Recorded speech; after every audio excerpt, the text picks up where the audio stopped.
L'accent circonflexe disparaît sur le I et le U. On le maintient néanmoins dans les terminaisons verbales du passé simple, du subjonctif et dans 5 cas d'ambiguïté.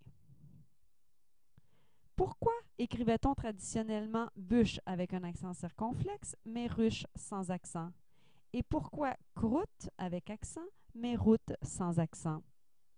L'accent circonflexe, issu d'une réforme passée, a servi à remplacer des S muets disparus. Ainsi, le verbe être est devenu être avec un accent circonflexe sans S. Le verbe coûter, qui contenait un S muet, est devenu coûter avec un accent. Mais l'histoire a connu certains oublis. Ainsi, coutume, qui avait lui aussi un S muet, s'est écrit coutume sans accent. De plus, plusieurs accents circonflexes aujourd'hui sont devenus inutiles. Le Conseil supérieur de la langue française recommande donc de faire disparaître l'accent circonflexe sur I et sur U, ce qui évitera de surcharger la mémoire. Il fallait apprendre par cœur plus de 300 mots qui prenaient un accent circonflexe devenu inutile.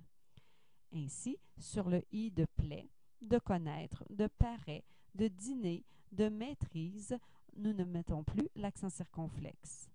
On écrit aussi, par exemple, brûler sans accent, flûte, coup, coûter. Le mois d'août perd également son accent. Une bûche s'écrira sans accent circonflexe. Donc, l'accent disparaît seulement sur I et sur U. On le conserve sur le A, sur le O et sur le E. Par exemple, gâteau, âme, tâche garde son accent comparé avec tâche. Nôtre conserve son accent comparé avec notre. Impôt garde son accent. Donc, tous les O qui avaient déjà un accent circonflexe, également les E qui avaient un accent circonflexe, le conservent. Il est très utile ici dans fête ou dans tempête. Même si l'accent circonflexe disparaît sur I et U, on le maintient néanmoins dans les 5 cas d'ambiguïté suivants. Donc, du, mur, sur, jeûne et le verbe croître quand il y a confusion possible. Voyons les détails. Le verbe devoir garde son accent circonflexe seulement au masculin singulier, car au féminin, au pluriel, il n'y a pas de confusion possible. Donc, ça permet de le distinguer du déterminant du. C'est une règle que nous avons apprise il y a déjà bien longtemps de cela. Elle est maintenue. Sur le mot mur, sur le mot sur, on applique la même règle que celle de du.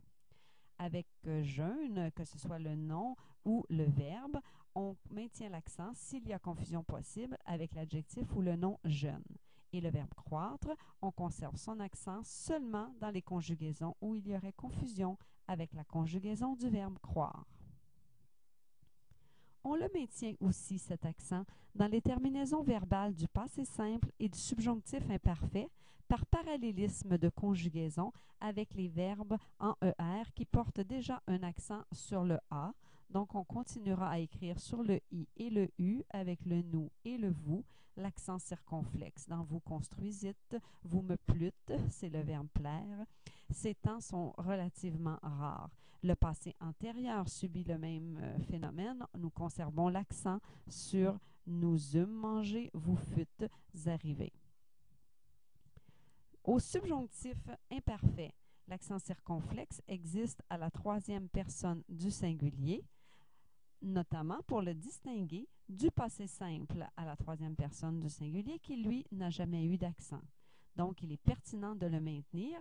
Nous écrirons donc « il fallut qu'elle écrivît », « il fallut qu'il fût heureux », pour ne pas confondre avec le passé simple qui, lui, s'est toujours écrit sans accent au singulier.